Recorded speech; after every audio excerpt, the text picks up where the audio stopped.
Kita sekarang akan coba membahas tentang pajak penghasilan umum.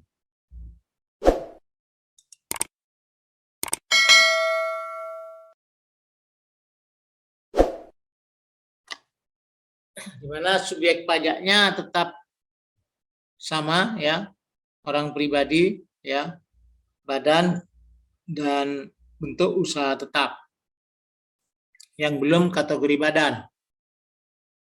Kalau sekarang UMKM itu sudah kena pajak. Ya, sebelum Covid tidak kena pajak. Orang kena pajak sudah UMKM itu. Tapi ya kembali lagi ya, bahwa UMKM kena pajak itu kalau dia membuat laporan keuangan dan ada laporan keuangan. Tapi kalau yang tidak buat laporan keuangan, diarahkan untuk buat laporan keuangan sehingga pajaknya jelas.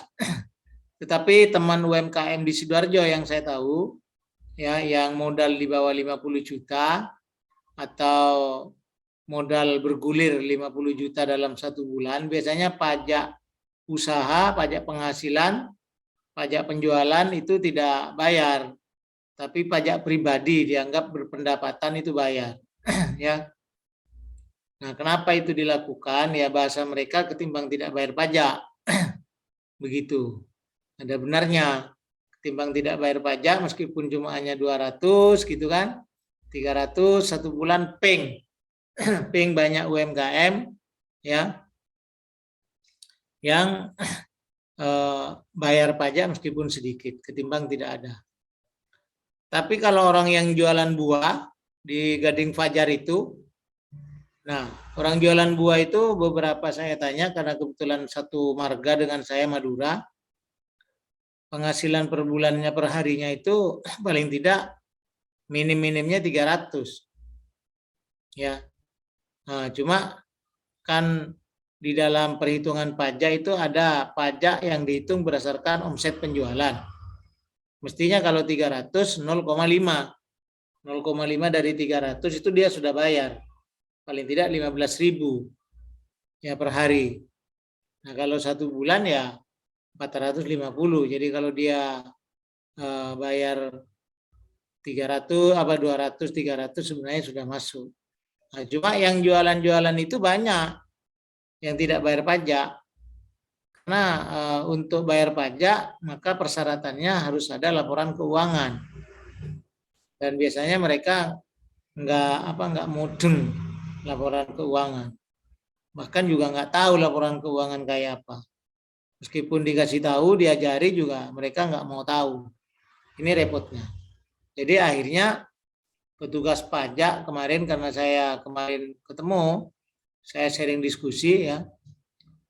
Terus gimana antisipasinya terhadap mikro UMKM gitu ya? Akhirnya penyuluhan ya, penyuluhan lewat komunitas, lewat APKLI ya, Asosiasi Pedagang Kaki Lima, lewat Germas, Gerakan Masyarakat Sidoarjo, bahkan ada yang namanya Himpunan Masyarakat Peduli Sidoarjo.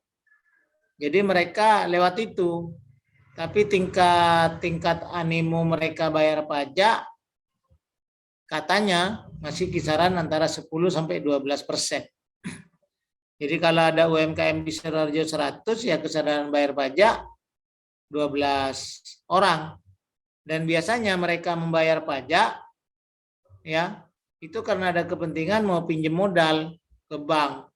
Persyaratan pinjam modal kan memang harus punya NPWP, baik NPWP pribadi atau NPWP badan atau NPWP bentuk usaha tetap. Nah, itu yang perlu saudara semua bahwasannya memang subjek pajak kita ini notabene yang UMKM yang awalnya tidak perlu bayar pajak sekarang udah mulai disisir untuk bayar pajak.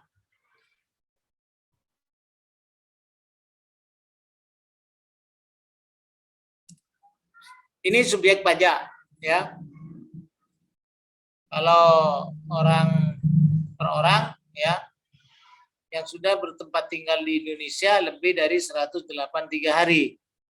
Jadi kira-kira 5-6 bulan lah, ya. Dalam jangka waktu 12 bulan, maka mereka harus sudah mulai punya NPWP. Bagaimana Pak? Mereka pengusaha yang dari luar negeri, ya. Rata-rata pengusaha dari luar negeri itu biasanya masuk ke Indonesia gampang kok. Mereka banyak sudah punya KTP Indonesia, bukan tidak banyak, ya. Kan mereka punya usaha biasanya, entah usahanya itu mandiri, entah usahanya itu kongsi, entah usahanya itu pakai nama Indonesia, pokoknya mereka sudah punya usaha. Dan mereka termasuk yang taat pajak sebenarnya. Jadi kalau kita mau mengatakan bahwa orang luar negeri itu lebih taat pajak, ya karena mereka menjaga risiko diri. Karena mereka kan harus taat, sehingga usahanya aman, legal. Selama dia ada di Indonesia juga aman, karena dia tidak pernah mangkir. Makanya orang paling taat itu terhadap pajak, terhadap aturan-aturan yang ada di Indonesia itu justru orang-orang yang berinvest usaha di Indonesia, ya dari luar negeri, dari Cina kebanyakan, ya. Nah, cuma kadang mereka yang sudah tahu budaya Indonesia, sudah lama tinggal dan usahanya sudah di mana-mana, mereka juga ikut-ikutan ngemplang pajak karena tahu, ya, bahwa di Indonesia itu paling bisa diakalin gitu, paling bisa ya kayak bukan kayak beda dengan Cina.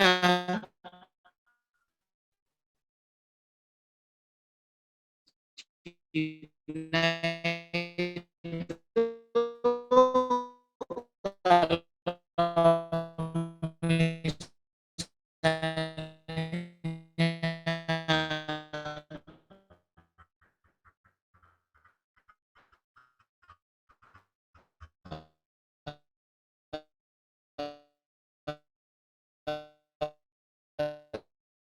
Bapak, suaranya putus-putus, Pak. Nge-lag itu, Pak. Pak, suaranya putus-putus, Pak. Terus yang kedua ya bisa. Suaranya Bapak putus-putus, Pak. Iuh. Baik. Yang kedua, subjek pajak luar negeri, ya. Pribadi yang berketetapan sama tadi di awal saya katakan mereka sudah lebih dari 183 hari dalam jangka waktu 12 bulan. Terus mereka melakukan kegiatan melalui ini yang jarang, ya. Mereka yang ada di Indonesia, ini sekedar coba aja lihat, mungkin mereka ada yang dari luar negeri jualan apa, ya jualan kain, jualan biasanya mineral, air mineral, terus jualan-jualan yang masih baru menata usaha di Indonesia, mereka belum tahu dan memang belum bayar pajak, ya. Badan usaha tetap mereka masih belum berbadan hukum kayak CV, kayak UD, kayak PT gitu ya. Mereka ya otomatis tidak bayar pajak karena mereka tidak punya NPWP. Di Sidoarjo ini ada beberapa yang saya tahu, ya, mereka jualan buka depot, ya, terus mereka jualan mineral, ya. Saya sempat tanya, ya mereka KTP aja belum punya, masih KTP sementara. Nah, kalau KTP sementara yang belum terkoneksi dengan Penduk Capil, ya mereka pastilah belum punya pajak NPWP gitu. Kalau belum punya NPWP pribadi, ya gimana mau bayar pajak, kan begitu. Begitu banyaknya, ya, mereka-mereka yang datang ke Indonesia tetapi mereka masih lolos pajak. Memang repot juga. Ya, ini kendala yang paling sangat berat untuk petugas pajak. Ya, apalagi sekarang kan mau punya NPWP sudah tidak bisa lagi ke KPP Pratama, harus online. Nah, kalau online kebanyakan masyarakat males. Ya, kalau misalnya tidak lancar dalam pengisiannya, trouble gitu, mereka nggak lanjut, dibiarkan saja sudah. Meskipun tidak punya NPWP, ngapain, kan begitu. Ini juga yang saya sempat katakan, Pak. Terus gimana caranya mereka yang harus daftar NPWP lewat online. Kadang-kala mereka males karena trouble-trouble tidak lancar gitu kan. Ya gimana lagi Pak, karena memang saat ini masih tidak boleh offline membuat NPWP, online. Jadi kita ya apapun tidak melanggar, meskipun hasil tidak seperti harapan ya jalan begitu dari petugas KPP Pratama itu. Ya risiko sih, gimana lagi. Itu yang terjadi.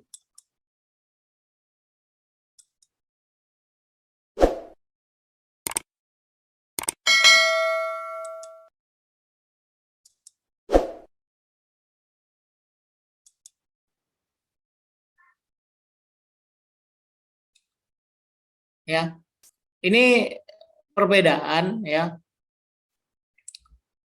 Kalau di luar negeri ya mereka hanya yang maksudnya wajib pajak dalam negeri selain dikenakan penghasilan ya, mereka juga pribadi. Sedangkan yang dari luar negeri dikenain pajak atas penghasilannya saja. Pribadinya belum karena mereka belum menjadi penduduk berketetapan tetap. Mereka masih pakai paspor yang paspor. Mereka pakai KTP sementara yang mungkin datang ke Indonesia lewat saudaranya begitu. Ya, jadi mereka hanya wajib pajak usaha dari penghasilan, pribadinya belum. Karena mereka rata-rata berdagang di Indonesia. Dan rata-rata mereka juga tidak punya laporan keuangan, sehingga tidak punya penghasilan pribadi kayak karyawan, kayak pegawai swasta begitu kan, belum terlacak. Jadi mereka hanya membayar pajak dari hasil usahanya atau badan usaha tetap. Nah, sedangkan wajib pajak di dalam negeri ya, maka mereka dikenakan berdasarkan penghasilan neto, ya penghasilan bersih. Sedangkan yang dari luar negeri ya itu lewat penghasilan bruto dengan tarif pajak sebadan. Ya tapi ya repot. Karena mereka tahu, wah kok saya pakai penghasilan bruto, jadi otomatis bayar pajaknya lebih tinggi. Akhirnya mereka pakai calo untuk buat penduduk Indonesia. Ya, benar. Mereka pakai calo. Ya kadang-kala ditarik sama RT, RW itu di luar nalar, kadang ditarik 1 juta bikin KTP. Tapi mereka mau saja. Karena mereka bayar 1 juta, dapat KTP, maka mereka bisa mengamankan untuk membayar pajak lewat penghasilan bruto. Ya, sedangkan warga negara Indonesia membayar dengan penghasilan neto yang sudah net. Ya, nah, ya keuntungan bagi warga negara Indonesia ya karena mereka akan dikenakan setelah mereka bisa mengkalkulasi laporan keuangan atau mengkalkulasi pendapatan hariannya tidak melebihi kemampuan mereka membayar pajak. Dan mereka ngatur, ya ngatur. Oh saya kemampuan bayar pajak 500 saya lah, ojo ake-ake. Mereka ngatur di pengeluarannya sekian sehingga muncul netonya sekian sehingga bayar pajaknya nggak lebih dari 500. Tapi kalau yang dari luar negeri yang kena penghasilan laba kotor bruto ya mereka akan banyak ya tapi ya jarang lah. Saya tanya kalau saudara semua ke KPP Pratama ada kenalan baik, coba tanya berapa orang luar negeri yang bayar pajak yang tinggal di daerah Krian saja paling tidak lebih dari 40 orang. Padahal yang mereka berusaha di Krian bisa lebih dari 1.000 orang tersebar di Kecamatan Krian di beberapa desa. Ya, terutama mereka bergerak di bidang kanvas, produk-produk kecantikan, kanvas produk-produk kesehatan, kanvas beberapa produk. Ini saya kan ada kenalan di Krian ya kebetulan cari lokasi untuk produk kesehatan. Ya, yang katanya dari Cina. Tapi ya embuh ya kadang-kadang mereka ya main oplosan. Cuma mereka sudah punya metode yang lebih baik daripada oplosan-oplosan di Indonesia. Ya. Itu. Terus yang ketiga ya wajib pajak dalam negeri, mereka wajib menyampaikan SPT tahunan PPA untuk menetapkan pajak terutang ya, atau mau bayar pajak, sedangkan yang dari luar negeri hanya cukup menyampaikan STT tahunan PPh karena kewajiban pajaknya dipenuhi melalui pemotongan pajak yang bersifat final. Artinya pemotongan pajak bersifat final ya karena mereka tidak punya pajak pribadi ya dari bruto tadi gitu kan. Ya sudah dianggap final itu. Tidak perlu bayar pajak yang lain. Kalau di Indonesia kan enggak, pajak pribadi kena, pajak penghasilan netonya kena. Kalau dihitung-hitung memang lebih baik ya kayak di warga negara Indonesia dalam negeri. Ya, kenapa? Karena mereka membayar pajak berdasarkan penghasilan neto itu bisa diakalin begitu. Itu anulah yang saya harus katakan apa adanya. Ya. Tapi mereka bayar pajak, tetap bayar pajak, cuma mereka sesuai kemampuan bayar pajaknya. Sesuai kemampuan, tetapi mereka menyiasati dengan hitungan-hitungan di laporan keuangan. Ya, ini realita loh, ini realita. Sebenarnya negara kita ini besar, penduduk kita ini dengan 278 jiwa sekarang, andai kesadaran pajaknya tinggi, katakanlah cukup 70%, bangsa kita ini bayar pajak sesuai dengan aturan-aturan pajak, negara kita kaya. Kalah Amerika. Ya, kita hanya mungkin kalah dengan India, Brasil, yang jumlah penduduknya di atas kita. Tapi persoalan di Brasil sama di India juga sama. Malah lebih baik di Indonesia. Tingkat kesadaran membayar pajak lebih tinggi ya orang Indonesia ketimbang India dan Brasil begitu. Ya.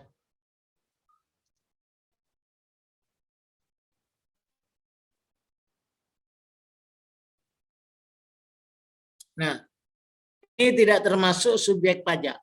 Ya. Kantor perwakilan negara asing, konsulat. Ya, atau lembaga-lembaga NGO, lembaga-lembaga swadaya masyarakat luar negeri yang memang itu berkepentingan terhadap lingkungan, berkepentingan terhadap hak asasi manusia, berkepentingan terhadap demokratisasi. NGO-NGO itu nggak bisa dikenakan pajak. Mereka berjuang demi kepentingan manusia, berjuang demi kepentingan rakyat begitu, nggak bisa. Terus pejabat-pejabat perwakilan diplomatik, konsulat, ya itu nggak bisa dikenakan wajib pajak pribadi karena mereka hadir di Indonesia tidak dalam berusaha, tapi dalam hubungan multi atau bilateral. Jadi mereka hanya bertugas saja ke Indonesia, jadi nggak bisa. Tapi mereka bayar pajak, meskipun mereka bertugas di Indonesia, mereka bayar pajak di negaranya sana, ke negaranya begitu. Ya, tapi kalau ke Indonesia tidak. Itu tadi organisasi internasional sudah saya katakan tadi ya, NGO-NGO yang memang menjadi pelopor terhadap lingkungan hidup, terhadap kemanusiaan, terhadap hak asasi manusia, terhadap kepentingan demokratisasi gitu kan, mereka tidak dikenakan pajak asalkan mereka melapor. Ya, kebanyakan mereka yang ada di Indonesia resmi melapor itu nggak dikenakan pajak. Tapi jujur di Indonesia itu NGO yang beredar itu boleh dikatakan di antara 10 NGO yang hanya melapor pajak paling 1-2. 8 itu mereka tidak melapor karena memang mereka yang bekerja secara rahasia di Indonesia. Kalau mereka melapor kan ketahuan. Ya banyak itu, jangan dikira NGO di Indonesia tidak banyak. Makanya terjadi apa-apa di Indonesia dalam ukuran menit, Amerika, Inggris, Prancis itu tahu. Karena mereka punya orang sama dengan orang Indonesia. Ya. Indonesia kan menempatkan di beberapa negara-negara yang tidak pro terhadap Indonesia bukan hanya satu orang, dan mereka warga negara sana. Ya, memangnya orang Indonesia yang bekerja sama NGO asing tidak banyak? Banyak. Ya, mereka ya maaf bahasa kasar saya, mereka menjual darah bangsanya sendiri ke bangsa asing.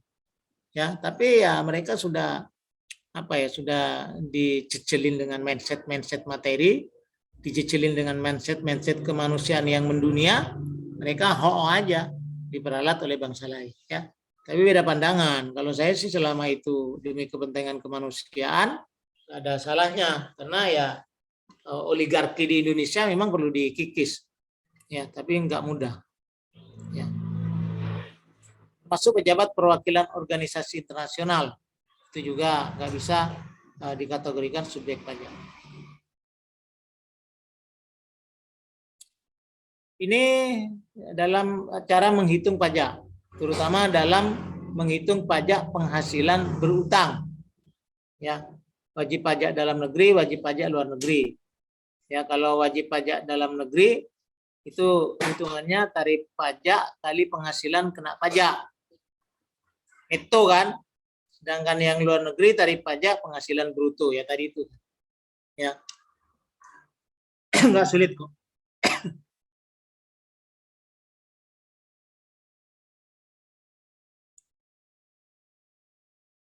Ini kalau penghitungan pajak penghasilan atas dasar pembukuan, ya, laporan keuangan, ya berdasarkan penghasilan neto, ya, penghasilan bruto dikurangi biaya yang diperkenankan Undang-Undang PPh. Jadi penghasilan kotor lah, belum dikurangi pajak, setelah dikurangi cadangan yang memang harus mengendap 5%, terus biaya KSR atau TJSLP, ya yang saya tahu, karena saya pernah bantu, bukan saya saja pernah bantu perusahaan konfit ya yang ada di Sidoarjo, kebetulan manajer HRD-nya teman, ya mereka membayar pajak itu tidak dari penghasilan kotor, jadi penghasilan kotor dikurangi oleh berapa mereka berpartisipasi terhadap lingkungan. Ya, mulai dari mendanai, mulai dari MTK, terus musola, bantu sekolah, terlibat dalam donor darah, terlibat dalam kemarin vaksin gitu. Mereka kalkulasi. Mereka dalam 1 tahun menghabiskan misalnya, contoh ini ya, kalau nilainya saya nggak tahu persis karena saya hanya bantu dalam mengkalkulasi biaya yang diperkenankan untuk mengurangi penghasilan itu berdasarkan undang-undang penghasilan, pajak penghasilan. Jadi total mereka konfit itu ada sekitar 1,8 M biaya tahun 2020. Sehingga itu mengurangi penghasilan bruto. Nah, lumayan kan 1,8 M loh. 1 tahun. Yaitu yang ini, yang kan konfit ada 2. Yang di Gedangan sama yang di Buduran. Ini yang di Buduran.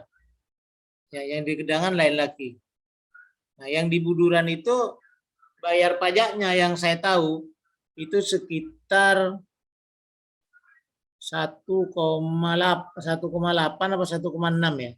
Bayar pajak penghasilan. 1 tahun itu. Ya. Aslinya mereka bayarnya sekitar hampir 2, berapa gitu. Cuma karena dikurangi biaya yang diperkenankan Undang-Undang Pajak Penghasilan, jadi susut. Padahal mereka juga sudah ngakal di laporan keuangan biaya operasional. Mereka angkat pembengkakannya sampai 28%. Ya ini kalau di sini ada masnya yang dari Polda ya boleh diselidiki, tapi jangan bilang dari saya.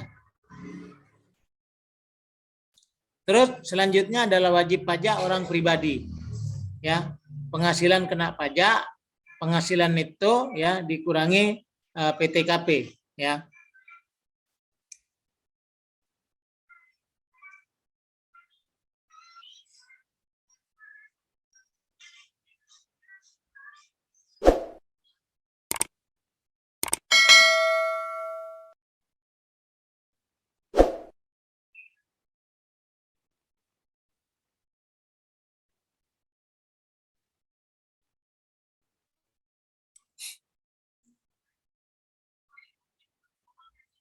Jadi penghasilan neto ya dikurangi penghasilan tidak kena pajak ya. Nah, jadi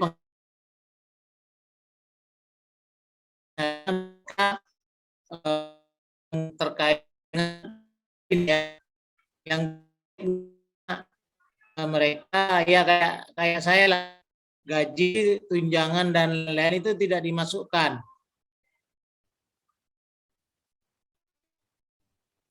Halo?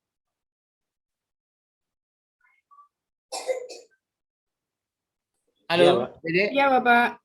Masih ya? Masih connect ya? Masih, Pak, masih. Ya. Jadi penghasilan bersih saya dikurangi penghasilan yang tidak kena pajak. Ya, apa yang tidak kena pajak saya? Contoh, misalnya adalah tambahan penghasilan atas mengisi mendampingi KKN.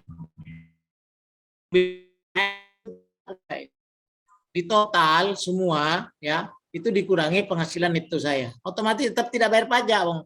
Di laporan keuangan di laporan ke KPP Pratama Nihil karena gaji saya tidak nyampe 3 juta, cuma 2.800.000 ya.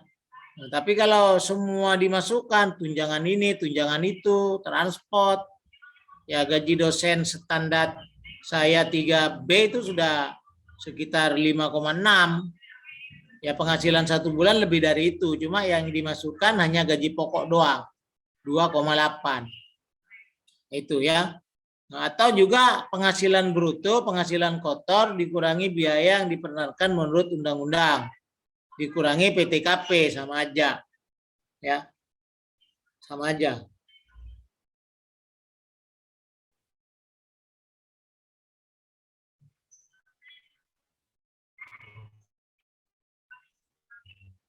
Ini penghitungan pajak penghasilan dengan dasar pencatatan. Ya, tapi ini jarang. Ya, jarang terjadi, jarang dipraktekkan.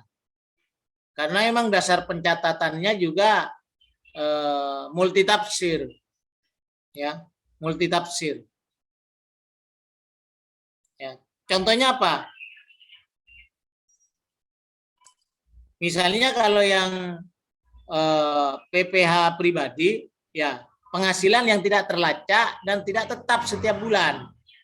Ya kayak saya ngajar di STIE ini kan tidak termasuk dalam penghasilan tetap. Kadang ya naik turun. Kadang ngajar per setiap semester, per setiap bulan ya tidak langsung masuk 4 kali begitu kan. Otomatis gajinya kan dibayar berdasarkan jasa kita ngajar. Dan itu tidak varian gitu kan. Nah, itu contohnya.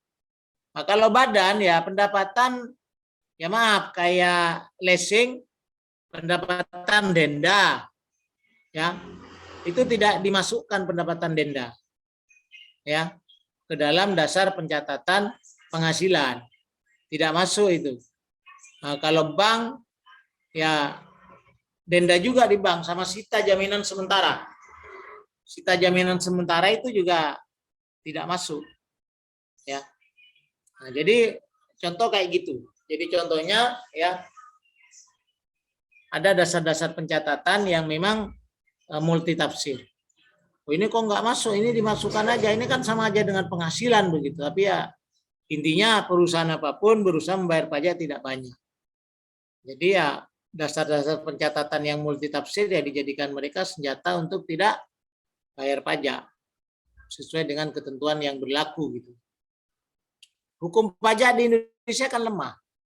Jadi sebenarnya ya maaf kalau kawan-kawan kepolisian mau memperdalam bekerja sama dengan KPP Pratama ya membuat semacam Kapolri itu membuat semacam aturan yang kayak sandal jepit gitu. Tujuannya apa namanya? Tujuannya dalam rangka untuk mengantisipasi kecelakaan.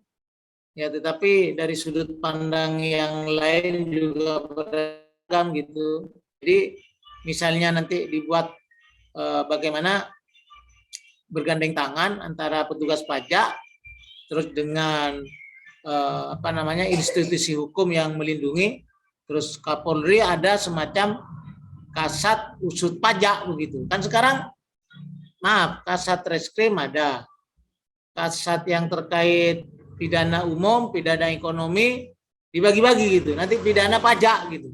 Yang ngemplang pajak, yang tidak prosedural dalam mentaati pembayaran pajak gitu. Pokoknya urusan pajak polisi ngawal.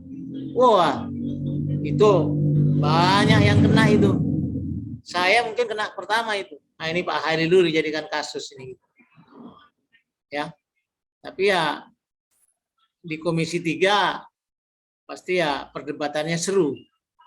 Ya.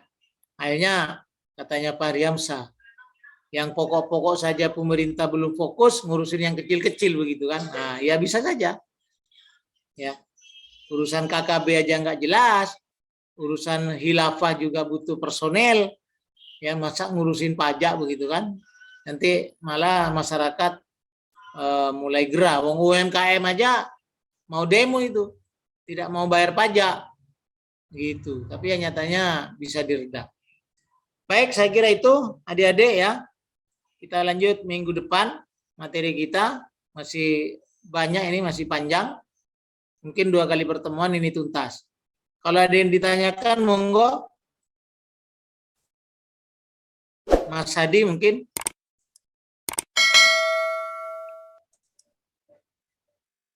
Cukup, Kalau Pak, tidak cukup. ada, saya akhiri.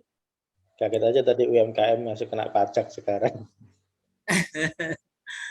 Ya, Mas Hadi. Ya sebenarnya sih sangat kurang ya. Apalagi kan materi ini sebenarnya yang saya terima pengantar pajak, pengantar perpajakan. Ya mestinya ada mata kuliah teks amnesti 1, teks amnesti 2, teks amnesti 3 itu sudah aplikatif. Tapi karena saya dapatnya pengantar ya saya kasih pengantar. Belum masuk ke regulasi pajak detail begitu. Artinya adik-adik cukup mengerti dan mengenal proses pajak, cara dan pengenaan pajak. Itu aja yang paling penting. Itu Mas Hadi ya. Okay. Baik, saya kira itu adik-adik. Terima kasih atensi Ya, daripada ya saya panggil adik-adik. Maaf mungkin ada yang lebih tua dari saya. Saya anggap lebih muda karena saya umurnya sudah 51. Ya, lebih pas saya panggil adik-adik ya. Atau juga kadang saudara. Terima kasih. Assalamualaikum warahmatullahi wabarakatuh. Waalaikumsalam. Terima kasih, Pak. Ya, sama-sama. Materinya di-share ya, Pak? Ya, materinya sebentar tak share. Terima kasih. Ya, sama.